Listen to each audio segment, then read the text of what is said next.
பஞ்சு போல சாஃப்டா, உள்ள வந்து நல்ல கூடு கூடா சுவையான செட்டிநாடு கார சுசியம். குயிக்கா எப்படி பண்றதுன்னு பாக்கலாமா?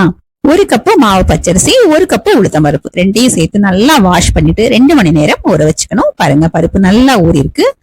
தண்ணி நல்லா ட்ரைன் பண்ணிட்டு நம்ம மிக்சி ஜார்லயோ இல்ல கிரைண்டர்லயோ போட்டு கொஞ்சம் கொஞ்சமா தண்ணி தெளிச்சு வெண்ணெய் போல நம்ம அரைச்சி எடுத்துக்கணும். பேன்ல 1 டேபிள் ஸ்பூன் எண்ணெய் விட்டு சூடானதும் 1 டீஸ்பூன் கடுகு, 1/2 டீஸ்பூன் ஜீரகம், 1/4 டீஸ்பூன் பெருங்காயம் சேர்த்து நல்லா பொரிஞ்சதும் பொடியா கட் பண்ண 1 வெங்காயம், 2 பச்சை மிளகாய், 1 இன்ச் இஞ்சி, கொஞ்சம் கருவேப்பிலை, கொஞ்சம் கொத்தமல்லி எல்லாத்தையும் சேர்த்து வெங்காயம் கண்ணாடி பதம் வர்ற வரைக்கும் நம்ம வதக்கிக்கணும். 2 டேபிள் ஸ்பூன் ஃப்ரெஷ்ஷான தேங்காய் துருவல் சேர்த்து ஸ்டவ் ஆஃப் பண்ணிட்டு இந்த ஹீட்லயே வதக்கிட்டு இதை அப்படியே சூட்டோடையே மாவுல நம்ம சேர்த்துக்கலாம்.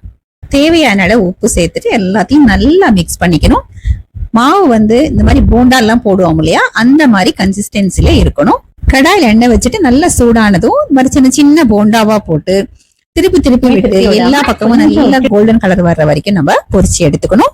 டீடைல் ரெசிபி வேணும்னா லிங்க் டிஸ்கிரிப்ஷன்ல இருக்கு, பாருங்க. தேங்க்ஸ் ஃபார் வாட்சிங். Please subscribe.